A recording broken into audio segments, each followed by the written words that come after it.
Bonjour à tous, merci de nous rejoindre. Si je fais une présentation aussi officielle, c'est parce que vous le savez, VapExpo désormais, comme tout le monde, on est devenu hybride. Et donc on est aussi en ligne, connecté sur Internet, sur le site de VapExpo. Et donc vous êtes quelques-uns, nombreux, plusieurs millions évidemment, à nous suivre en direct sur ce site. Merci d'être là. Vous pouvez évidemment nous poser des questions, vous pouvez réagir pendant la durée de cette présentation. C'est pas vraiment une conférence qu'on vous propose maintenant. On vous propose une présentation, une conversation, un focus, un coup de projecteur sur une initiative. Il va être question de vape, bien sûr. Il va être question aussi d'écologie, de recyclage. On parle de Vape for Good. Voilà donc le sujet du jour. Et donc, je vais vous présenter tous les deux. Vape for Good, c'est un projet, vous allez y revenir largement. Il y a une équipe projet de 7 personnes qui s'est fédérée autour de cette initiative. Vous êtes 2 représentants de l'équipe projet. Je vais vous laisser vous présenter. Peut-être Charlie d'abord. Et puis ensuite, on présentera Ladislas. Bonjour, donc moi je suis Charlie Perrault, passionné d'industrie et sensible aux questions de l'environnement, mais depuis l'enfance. Je travaille dans la vape effectivement depuis une dizaine d'années, mais ce sujet-là est un sujet technique, un sujet de regard. Donc j'interviens vraiment comme à la fois connaissance marché, connaissance industrielle et implication environnementale. Alors peut-être que d'abord, en une ligne, on peut définir ce que c'est que Vape for Good et ensuite, effectivement, vous nous direz quelle est votre implication aux uns et aux autres dans le projet. Vape for Good, en un SMS. Si on devait envoyer un SMS au public qui est là, qu'est-ce qu'on met pour présenter Vape for Good? Qu'est-ce que vous écrirez dessus? Vape for Good, c'est une intention préliminaire d'observer et de regarder l'impact environnemental sur tout ce qui touche à la vape, sur tout ce qui touche la consommation des produits du vapotage. Voilà, ça, on va dire que c'est la première intention, c'est ça. Et puis, tout projet doit être porté par des porteurs. En l'occurrence, là, c'est d'abord une association qui a pour vocation de créer une entreprise à mission qui pourrait être à terme, on l'espère bien sûr, reconnue comme éco-organisme. Parfait. Donc pour l'instant, c'est une équipe projet. Donc vous l'avez dit, vous, qu'est-ce que vous apportez dans l'équipe projet? Moi, j'apporte la partie industrie, marché et environnement. Parfait. Et Ladislas? Oui, bonjour. Donc moi, Ladislas Berthe, à la base, moi je suis analyste statisticien. Donc je viens pas spécialement du milieu de la vape, mais aujourd'hui je me suis reconverti un petit peu dans tout ce qui est management, éco-gestion et calcul de bilan carbone, essayer d'être le plus transparent possible dans le calcul de l'impact environnemental et de ne pas oublier, aujourd'hui, trop souvent les calculs sont faits un petit peu au bon vouloir de chacun. Et donc aujourd'hui, l'idée c'est de prendre l'intégralité des paramètres pour être sûr que la solution qu'on propose, elle soit vraiment éco-responsable et qu'on y gagne vraiment d'un point de vue écologique, c'est-à-dire en bilan carbone et en vrai impact positif pour la planète. Parfait. Les 5 autres membres de l'équipe donc, qui ne sont pas là, c'est quel type de profil? Qu'est-ce qu'ils font? Ils viennent de différents univers? Alors oui, d'autres bien sûr sont en contact aussi avec la vape, mais on va aussi jusqu'à intégrer des personnes qui vont manager le financement de ce projet-là, la partie financière, la partie communication, la partie logistique. On va dire que ce sont à peu près les gros chapitres. Et puis Ladislas, effectivement, lui aura pour mission aussi d'aller chercher les bons contacts pour garantir la transparence en fait, dont on a besoin et la transparence qu'on veut afficher. Bon, alors, parlons cash, parlons de la vape ici. Vous êtes tous des passionnés de la vape, mais la vape, comme beaucoup de filières, elle est polluante. Qu'est-ce qui pollue dans la vape? Si vous deviez faire une photographie, un portrait de cette vape polluante, qu'est-ce que vous metteriez en avant? Alors, n'ayons pas peur des mots. La vape, effectivement, elle est là pour régler la question du sevrage tabagique. Et comme tout ce qu'on peut avoir de positif dans la vape est à prendre. Et bien sûr, on ne veut surtout pas y toucher. Mais si on la regarde dans les yeux, la cigarette électronique, elle commence déjà par une présence de batterie, le lithium notamment. Et le lithium en soi a des impacts très très forts. Le sourcing du lithium a des impacts très très forts. Et puis après, il va falloir retraiter ce lithium-là. Donc ça, il y a déjà des systèmes qui existent. Il y a la D3E qui nous l'impose. Et ce n'est pas aujourd'hui la vocation de Vape for Good de régler cette problématique technique, mais par contre de l'associer à l'analyse un petit peu globale. Après, il y a la nicotine. Ça paraît bête, mais la nicotine aujourd'hui, son extraction utilise des solvants qui sont pas cool pour la terre, pour la mer et puis pour l'air. Et ces solvants-là, forcément, impactent aussi sur le côté un peu qui pourrait être amélioré dans la vape. Si on prend aussi l'exemple du PG, le propylène glycol, eh ben, il est complètement connecté à l'industrie pétrolière et donc au sourcing pétrolifère. Et ça, c'est un chapitre qu'il faudrait quand même intégrer à l'avenir sur nos perspectives. Alors bien sûr, et c'est le sujet qui nous préoccupe le plus, parce qu'on ne va pas s'occuper de tous ces sujets-là, on n'en a pas l'intention, mais c'est effectivement la partie plastique, avec les cartouches. Bon, les cartouches, elles existent, hein, notamment avec les pods. Elles sont collectables, mais elles ne sont pas vraiment valorisables. C'est très complexe, même si aujourd'hui, il y a des programmes qui le proposent. Quand on fouille bien dans la solution technique, ce n'est pas toujours très clair. Mais les fioles en elles-mêmes, tout le monde les connaît, on les a tous dans la poche. Et on a tous ce réflexe de se dire, qu'est-ce que je fais de cette fiole? Qu'est-ce que j'en fais? Est-ce que je dois l'acheter, pas l'acheter? On va y revenir tout à l'heure. Donc elles sont plus souvent en plastique, à usage unique. C'est donc du jetable. Elles sont difficilement recyclables dans le circuit traditionnel. Quand on le met dans la poubelle jaune, il faudrait qu'il n'y ait eu aucun contact avec la nicotine pour rentrer dans le cadre réglementaire. Mais on va y revenir tout à l'heure. Si, l'idée, c'est pas de se comparer, mais quand même, est-ce qu'on pourrait mettre une note à la filière vape? Si on se compare à d'autres filières, je pense à la filière cosmétique, etc., on se situe où? Déjà, pour remettre un petit peu les choses dans leur contexte, le plastique, parce qu'on n'est pas les seuls pollueurs, c'est évident. Toutes les filières aujourd'hui qui ont des emballages en plastique polluent, de fait. Aujourd'hui, en France, c'est 500 000 tonnes à peu près de bouteilles et de flacons plastiques chaque année.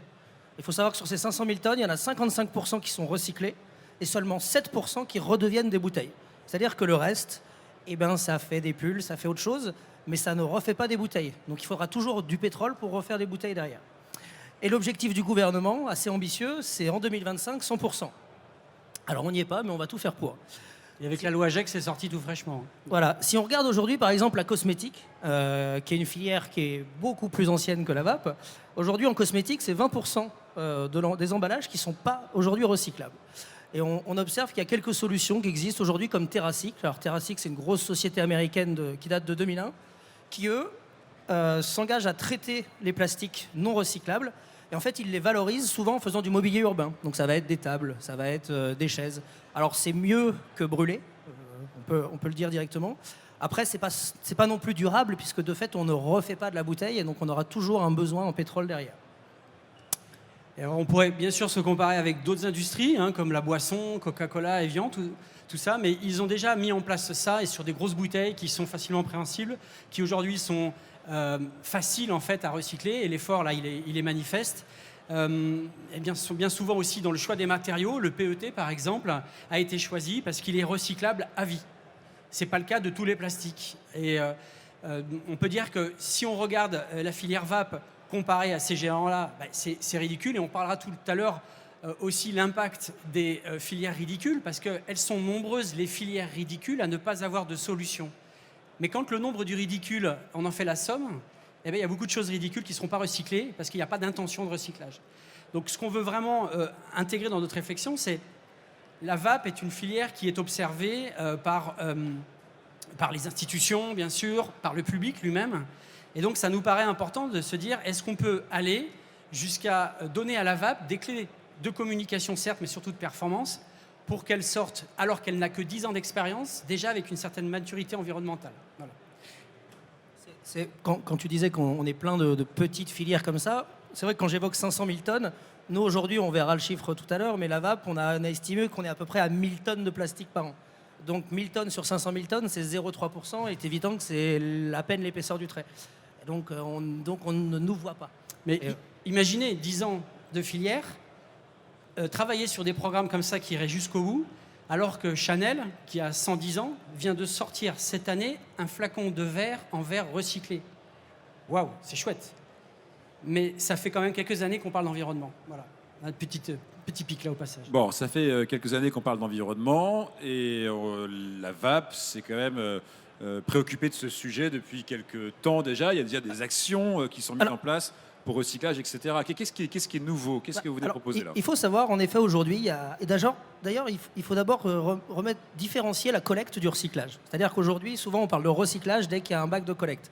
La collecte, c'est quoi? C'est le ramassage des déchets. Après, qu'est-ce que ces déchets deviennent? C'est pas souvent très transparent. Est-ce que c'est enfoui? Est-ce que c'est brûlé? La collecte, c'est une bonne chose. Maintenant, le recyclage, c'est aller jusqu'au bout de la chaîne de valeur. C'est-à-dire que je collecte et ensuite, je revalorise mon plastique, et je le revalorise vraiment. Nous, on part du principe que brûler, alors il y en a qui disent c'est du recyclage énergétique, moi j'aime pas le mot recyclage. Alors bien évidemment, on en fait quelque chose. On parle de revalorisation à ce Voilà, moment-là. on parle plus de revalorisation. Il faut savoir, l'enfouissement aujourd'hui, c'est une solution pratiquée bien trop souvent. Et donc, dans la vape, On a même eu des résultats un peu surprenants quand même, qui nous annoncent que le recyclage des fioles liquides, ça a beau être repris par des industriels, mais il paraîtrait que jusqu'à 60, 70, 80% soit littéralement enfoui. voilà. Donc aujourd'hui, des services de collecte, il y en a eu, un peu dans la vape. Maintenant, la valorisation et le mot recyclage derrière. Moi, j'ai vu des fois des gens qui disent bah, enlever les étiquettes, comme ça, il n'y a plus de pictogrammes sur les bouteilles. Comme ça, on peut les recycler. C'est un petit peu s'arranger avec la loi et masquer le problème. Parce que quelque part, il y a aujourd'hui dans la vape un problème de recyclage. Et voilà, aujourd'hui, c'est compliqué de recycler une fiole de vape. On va voir pourquoi. Et c'est d'autant plus impactant que on a cette problématique effectivement de la nicotine. On peut se catégoriser dans les produits ménagers. Et si on regarde la présence d'un picto sur une fiole, ça la requalifie automatiquement dans un autre domaine. Voilà. Donc les circuits traditionnels de recyclage, ils sont effectivement pas conditionnés pour ça. Et ils ont bien d'autres chats à fouetter, à s'occuper de coca, etc. La nicotine en elle-même, comme elle n'est pas recyclable en l'état, ça a été une de nos questions, c'est de se dire, mais est-ce que finalement, si on arrive à mettre en place un système qui permet de mesurer, d'impacter et voire de retirer la nicotine, ben ça veut peut-être dire qu'on peut créer notre propre éco-organisme qui qualifie l'absence de nicotine dans les rejets.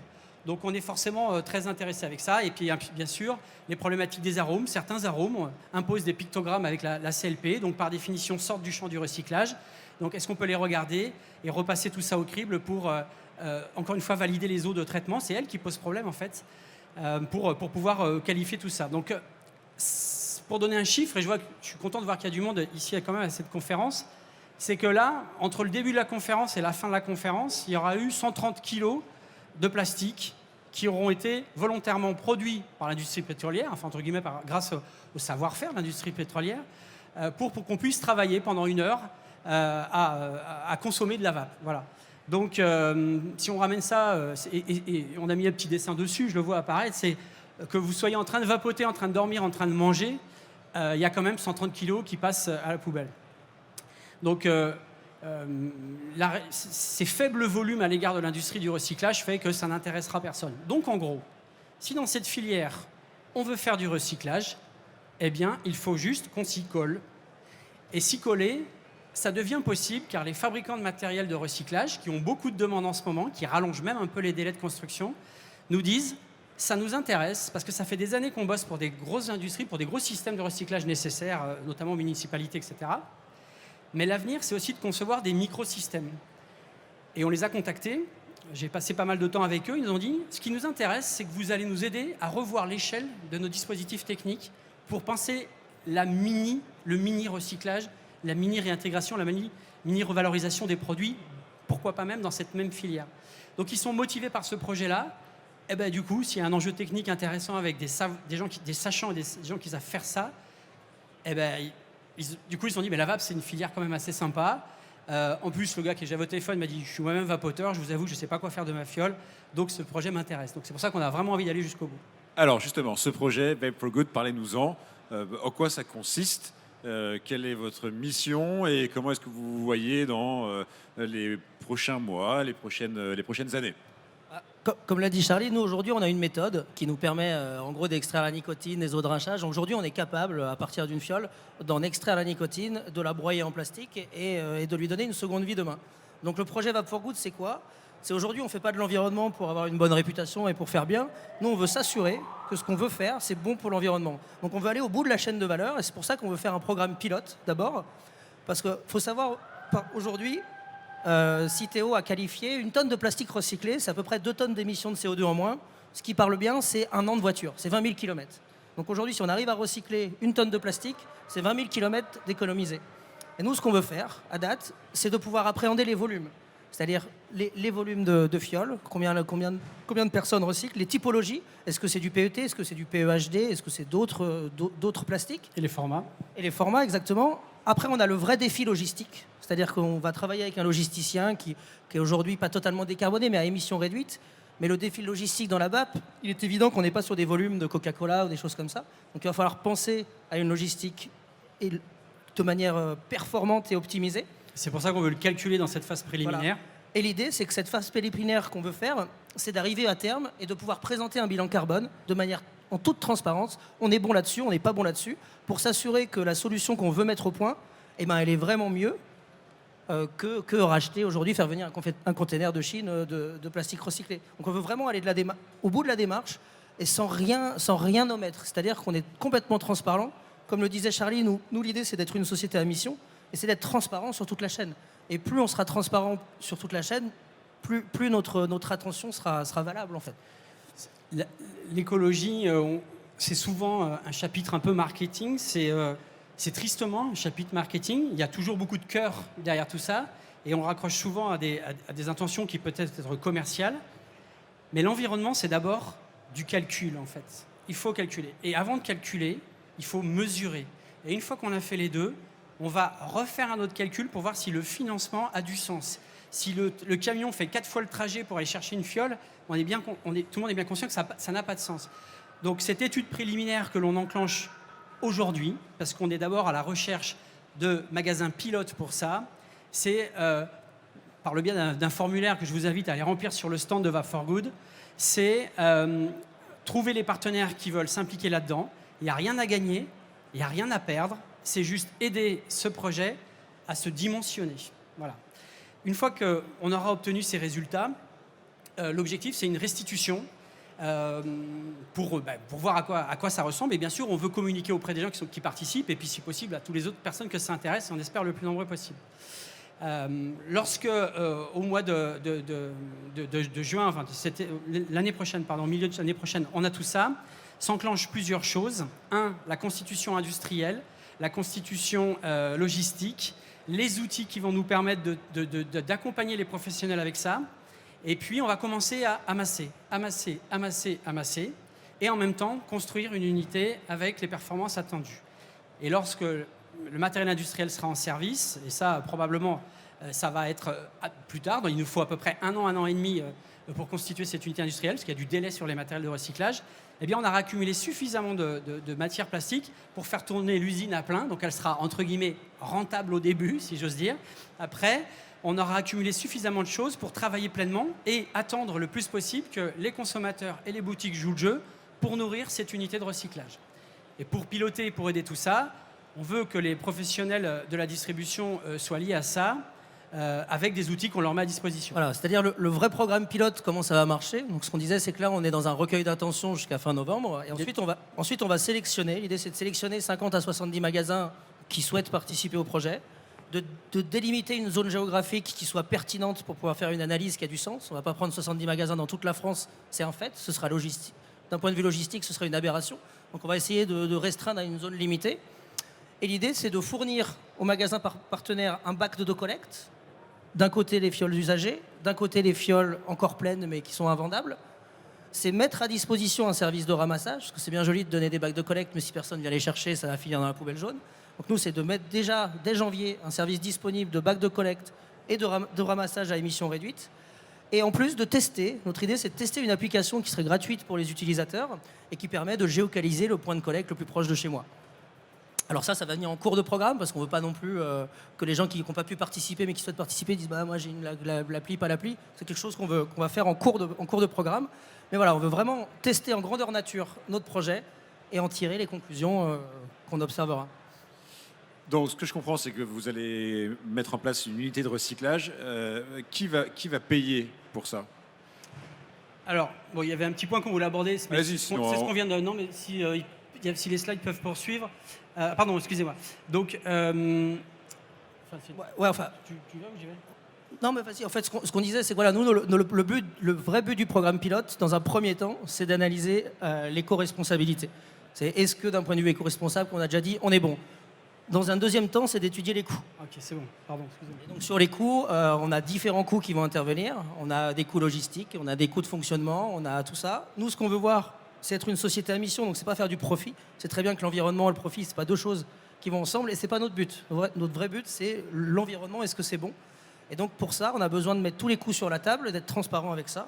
et de voir si aujourd'hui on est capable d'absorber, la filière est capable, en volume, en fonctionnement, d'absorber de manière raisonnable des coûts pour avoir une vraie démarche éco-responsable qui fonctionne, qui soit légitime. Alors, pour répondre à la question de rapport coût et gain, on a tous à y gagner, que l'environnement sorte gagnant de tout ça. Notre image aussi, l'image de la filière VAP. Et puis, bien sûr, il va falloir le financer, tout ça, c'est pas gratuit. Et pour le financement, bien sûr, si on arrive à bien construire l'amont, on sera bien perçu par les institutions. Et on a déjà des contacts, et notamment avec des acteurs de la région et même avec des agences comme l'ADEME, etc., qui nous disent, faites le boulot et puis on va bien voir ce que ça sort, quoi. À partir de ce moment-là, le programme de subvention aura du sens, en tout cas pour eux. Mais ça ne devrait pas suffire, parce que le plastique que l'on revendrait à bien le récupérer, ça ne paiera que 10 ou 15% des frais d'exploitation de l'unité. Donc ça ne suffit pas. En gros, recycler du plastique, ça part dans une logique d'appauvrissement financier. Donc si on veut remettre ça en sauce, il faut l'associer à de la compréhension financière qui est assez simple, c'est de dire le plastique que l'on récupère associé aux subventions et associé à un effort de la filière, ça peut marcher si des services en ressortent. Voilà. Et ces services assez simples qui auront pour but non pas de faire de l'argent, mais de rendre le bilan à zéro comme une association, eh bien ça veut dire que le système peut tourner. Et on a même été jusqu'à penser à quelque chose d'un petit peu novateur, parce qu'après tout, on ne se refuse de rien. C'est de fonctionner ça avec une levée de fonds basée sur une ICO, pour ceux qui connaissent, qui repose sur la création d'une crypto-monnaie. Donc bien sûr, ça peut... Voilà, crypto-monnaie, on rentre dans un univers où il y en a qui connaissent, il y en a qui ne connaissent pas. Donc je vous invite éventuellement à vous renseigner, mais la crypto-monnaie est en train de mûrir, est en train d'évoluer. Et il y a des crypto-monnaies qui arrivent aujourd'hui avec quelque chose d'assez déontologique et assez fort, qui ne sont pas comme le Bitcoin à consommer beaucoup d'énergie pour fonctionner, mais sur des énergies beaucoup plus responsables, et en plus avec des preuves d'existence plutôt que des preuves de travail.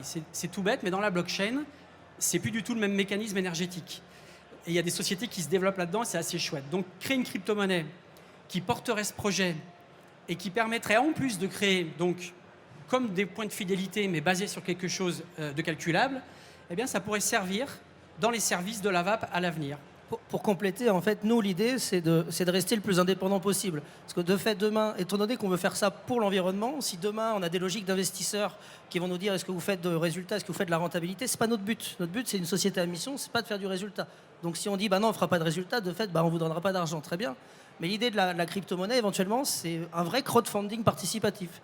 Et le but, c'est de faire participer la communauté de la VAP pour sa propre filière intrinsèque, c'est-à-dire que c'est nous qu'allons tout seuls, la communauté ensemble, qui va financer ça et qui va derrière créer une propre économie circulaire propre à la filière. Mais le budget, parlons du budget, ça pourrait marcher avec 0,2% du chiffre d'affaires de cette filière. C'est pas beaucoup en fait. 0,2% c'est que dalle. Mais il va falloir mettre les gens ou pas. Et moi je pense que plutôt que de dire tout le monde doit payer, que les plus motivés y aillent, et puis les autres... n'iront pas, en profiteront peut-être, mais ça, c'est pas grave. La seule chose qui doit profiter de ça, c'est notre responsabilité, c'est à l'égard de notre impact sur cet environnement à laquelle nous sommes tous chers. Et avec le Covid aujourd'hui, les mentalités ont changé. On pense que c'est le moment. On n'a pas fait ça en se disant après le Covid, on va faire ça. Ça fait longtemps qu'on y pensait. Mais on s'est dit, finalement, après tout, plutôt que de dire ce serait bien que, tentons de faire que ce soit bien. La communauté de la VAP, elle est là justement, elle peut vous répondre, elle peut aussi vous poser des questions. Est-ce que vous avez des questions? Est-ce que vous voulez en savoir plus sur ce projet Vape for Good? Pas forcément de questions. Une question, ouais. Bonjour. Je voulais vous poser une question par rapport à l'ICO. Déjà, est-ce que ce sera sur un exchange en particulier? Est-ce que... oui, c'est des questions un peu techniques, mais voilà. Pour être technique, l'ICO, on n'y est pas. C'est-à-dire que c'est quelque chose qu'on a envisagé aujourd'hui, à date. On l'a préparé avec des partenaires. Voilà. Si on fait une ICO demain, bien évidemment, ce sera une ICO. Donc, elle sera ouverte à un exchange après. Elle sera ouverte à un gré à gré au début. Après, un exchange, index, injex. Mais c'est encore un petit peu tôt, je pense, pour en parler. Parce que c'est quelque chose qui va intervenir à l'issue de notre programme pilote. Donc, pour savoir exactement... sur quel programme d'ICO on va, Voilà. Prenons d'abord le temps de savoir ce que la vape a besoin, Après, en fait. Oui, non, mais évidemment. Pour les gens qui s'y connaissent un petit peu en crypto-monnaie, Ça a l'air d'être le cas. l'idée c'est d'avoir un jeton RC20 en gros sur l'Ethereum. Donc sur un Ethereum. C'est de caper le montant en jeton et ensuite de brûler, d'avoir une technique de burn après de manière trimestrielle. Pour ceux qui connaissent, ce serait éventuellement ça. Ok. Mais voilà, aujourd'hui c'est une option parmi tant d'autres et c'est vrai que c'est un peu fun. C'est Voilà. bien. On a besoin de gens comme vous aussi. Je note. On a besoin de gens comme vous pour essayer de faire adhérer ou faire comprendre au protocole. Bah, je propose que vous en parliez après parce que je Bien pense sûr, que là, on bien a sûr. perdu tout le monde. Hein. Bien sûr. Mais c'est bien. D'autres questions, s'il vous plaît. Oui, allez-y, approchez-vous. Je vous laisse vous présenter et poser votre question. Bonjour, j'aurais une question sur le système. En fait, vous avez parlé des fioles, mais est-ce qu'il aurait vocation aussi à s'inscrire pour les capsules de système fermé? Alors, bonne question. Bon, déjà, les systèmes de capsules fermées, environnementalement, c'est vrai que c'est pas ce qu'il y a de mieux. Et même la fiole de 10 ml, si ça pouvait être plus grand, ce serait chouette, etc. La problématique technique sur les fioles, c'est le matériel, les matériaux. Aujourd'hui, il y a des polycarbonates et des plastiques comme ça qui sont un peu complexes à intégrer parce qu'ils sont pluricomposants, mais vraiment pluricomposants. Une fiole, c'est assez simple et environnementalement, c'est plutôt mieux. On passe ça au broyeur par des lignes de flottaison, des cycloniques. Il y a des techniques aujourd'hui qui permettent bien de séparer les plastiques. Sur ce type d'équipement, en fonction des typologies en plus de cartouches, le risque industriel il est très important pour très peu de volume pour l'instant. Donc c'est la raison pour laquelle, techniquement, on n'a pas trouvé la solution. On sait qu'elles existent. Si on peut l'intégrer plus tard à l'avenir, on le fera. Et ce sera le rôle en fait de l'association Vape for Good. L'association Vape for Good, elle sera administrée par des membres. Et d'ailleurs, ici, il peut y avoir des membres. S'il y en a qui sont intéressés pour participer à cette association, on sera potentiellement preneurs. Et l'analyse sera faite par ce conseil d'administration pour dire est-ce qu'on va sur cette réflexion technique, industrielle, logistique, est-ce qu'on fait ce choix-là, est-ce qu'on ne fait pas ce choix-là? Parce qu'on ne pourra pas tout faire, parce qu'encore une fois, ce sera au regard des disponibilités financières qu'on aura dans le portefeuille pour faire le travail. Donc non, ce n'est pas prévu comme étant une priorité, et comme il y en a qui prétendent le faire déjà, on va leur faire confiance pour l'instant, et on espère que ce sera le cas. D'autres questions? Oui. Et la question de la consigne des bouteilles de 50 ml avec une pipette, consignée, merci, bonsoir. C'est une très bonne question, la consigne. Donc là, on est en train, déjà, c'est chouette, de proposer à la filière d'évoluer ou de revenir en arrière, hein, parce que la pipette, la consigne, le verre, ça existait déjà. Notre projet, c'est de faire avec ce qui se passe. Si ça peut orienter à l'avenir à des fabricants de faire d'autres choix sur les matériaux pour faciliter l'environnement derrière, etc., ce sera tant mieux. Le verre, pour ne citer que lui, pourquoi est-ce que finalement le verre est aussi un souci dans le recyclage? Oui, il est recyclable. Mais lorsqu'il se déplace dans un camion pour être livré, pour livrer 10, 15, 20 millilitres de liquide, l'emballage est très lourd. L'impact carbone est très important. C'est-à-dire transporter une bouteille de coca en verre avec le même contenant et une bouteille de plastique de coca au même endroit, il y en a une qui a un bilan carbone comme ça et l'autre un bilan carbone un peu inférieur. Donc c'est là la notion de bilan carbone aussi qu'on intègre. C'est pour ça qu'on intègre aussi la logistique dans ce programme-là. On va juste tenter d'être sincère. En fait, on n'a pas les clés, mais on va s'y pencher, vraiment, sur la totalité de ça. Et peut-être qu'un jour, on se dira, tiens, dans le calcul, finalement, c'est mieux de revenir au verre. Et ce sera peut-être tant mieux. Et pour aller un petit peu plus loin, c'est vrai que... C'est énergivore aussi, le verre à refondre, hein, pour info. Le verre, on y a réfléchi, mais le verre, aujourd'hui, il y a des gens qui vont avoir de la fraise dans son verre, il va vouloir mettre de la menthe, il va la rincer, sa fiole en verre.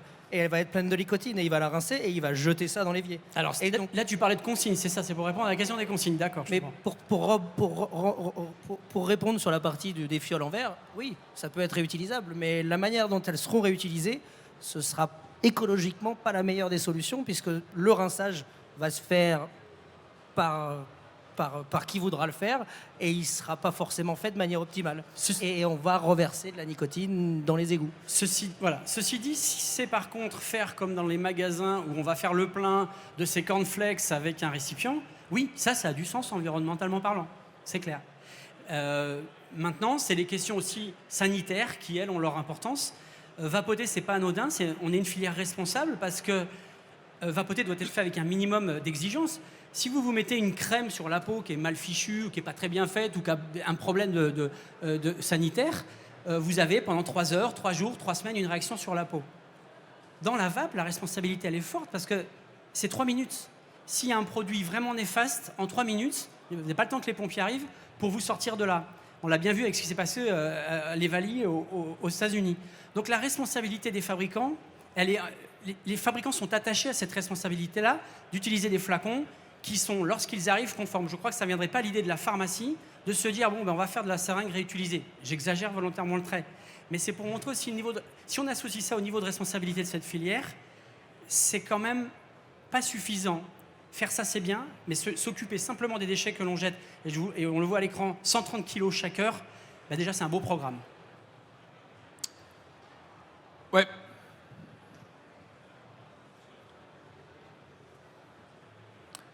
Charlie, notamment, toi qui t'y connais beaucoup en nicotine, en pas mal de choses, est-ce qu'il n'existe pas, c'est une question peut-être, est-ce qu'il n'existerait pas quelque chose qu'on pourrait mettre dans une eau de rinçage qui pourrait désactiver la nicotine, ce qui fait qu'on pourrait rincer nous-mêmes dans les shops les fioles, vous les donner dans le circuit et que ça soit traité comme du plastique normal. Est-ce qu'il n'existe pas ça? Je te reconnais bien là avec tes bonnes idées. Merci Guillaume sur cette question. Ce que tu nous demandes, c'est bon Charlie, est-ce que vous ne pourriez pas nous trouver une baguette magique en fait? Et une baguette magique, ça reste quelque chose de technique par définition. Donc oui, on peut imaginer ça, et ça peut être à l'issue de l'analyse de ce qui se passe sur ce marché, un sujet mis sur la table du conseil d'administration de l'association qui se dit tiens, il y a un gars qui a balancé une super idée, qu'est-ce qu'on peut essayer de plancher dessus avec les universités et des choses comme ça. Oui, c'est une bonne idée. Et si on le trouve, eh ben, ce sera tant mieux, parce que tu l'as bien compris, ça peut effectivement jouer sur la notion de transport des matériaux, et c'est une bonne idée, pour que ce soit renvoyé directement dans les cycles. Donc c'est ce genre d'idées qui doivent émerger du projet. Mais pour l'instant, la solution, et moi je connais effectivement bien la nicotine, non, elle n'existe pas. Si, la brûler, peut-être. Oui, rebonjour. Rebonjour. Là, vous parlez beaucoup des fioles en plastique, mais il y a un autre élément consommable aussi qui se retrouve beaucoup à la poubelle, et en général poubelle noire, et c'est pas du tout sa place, c'est les résistances. Est-ce que vous avez pensé aussi à... On n'a pas pensé à tout, en fait on n'a pas voulu penser à tout, mais on connaît l'impact. Effectivement, lorsqu'on a fait la liste, on a parlé des batteries, du lithium, on aurait pu parler de ce petit morceau de métal mélangé avec un morceau de silicate ou du coton, mélangé avec du plastique, avec d'autres fers, d'autres matériaux, des joints toriques, etc. La résistance en soi, c'est top, mais c'est quelques grammes en fait. La fiole aussi, c'est quelques grammes, vous allez me dire, mais elles sont très nombreuses. On consomme plus de fioles que de résistance, mais si les résistances, ça représente quelque chose d'intéressant. Donc oui, c'est un beau projet, mais encore une fois, les techniques de broyage pour bien séparer les métaux, les Belges sont très forts pour ça. Peut-être qu'on aurait intérêt à le faire, mais à ce moment-là, leur dire, on ne va pas le faire dans notre unité à nous, parce que déjà, on se colle sur celle-ci.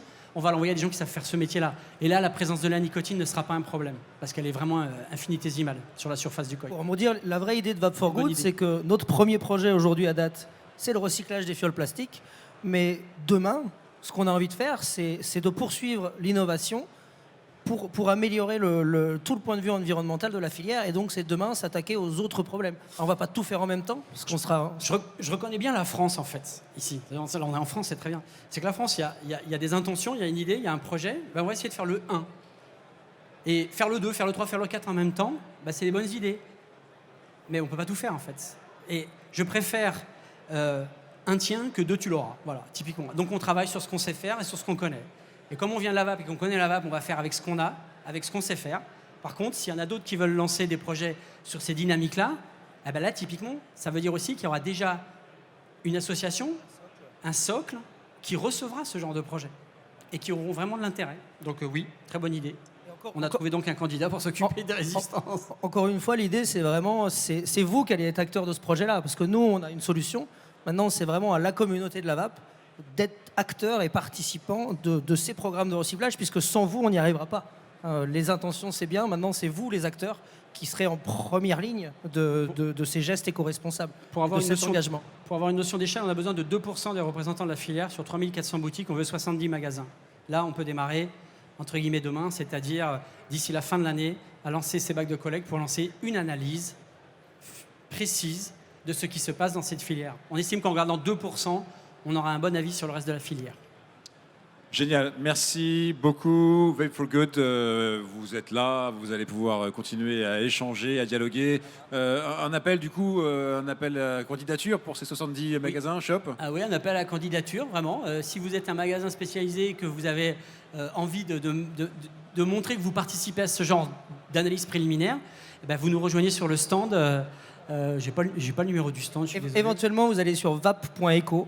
Sur vape.eco, c'est un formulaire donc, qui va faire une recueil d'intentions, en gros, savoir si aujourd'hui vous avez des demandes pour le recyclage et si vous souhaitez participer au programme. Et nous, à l'issue de ça, fin novembre, on va dépioter en quelque sorte toutes ces réponses de formulaire et sélectionner ces fameux magasins et s'engager à être transparent sur toute la chaîne et informer tout le monde de ce qu'on fait au quotidien. Super, merci beaucoup à tous les deux. Merci à toi, Charlie. Vape for Good, merci à vous d'avoir été nombreux. La conversation continue bien sûr sur le stand, en ligne. Et nous, on se retrouve à 17h pour l'émission One Shot qui viendra conclure cette journée. Je rappelle que le salon ferme ses portes à 18h30 et que pendant ce temps-là, eh ben, vous avez une centaine d'exposants qui sont là pour vous. Profitez-en, c'est Vape Expo, le retour. À tout à l'heure. Salut.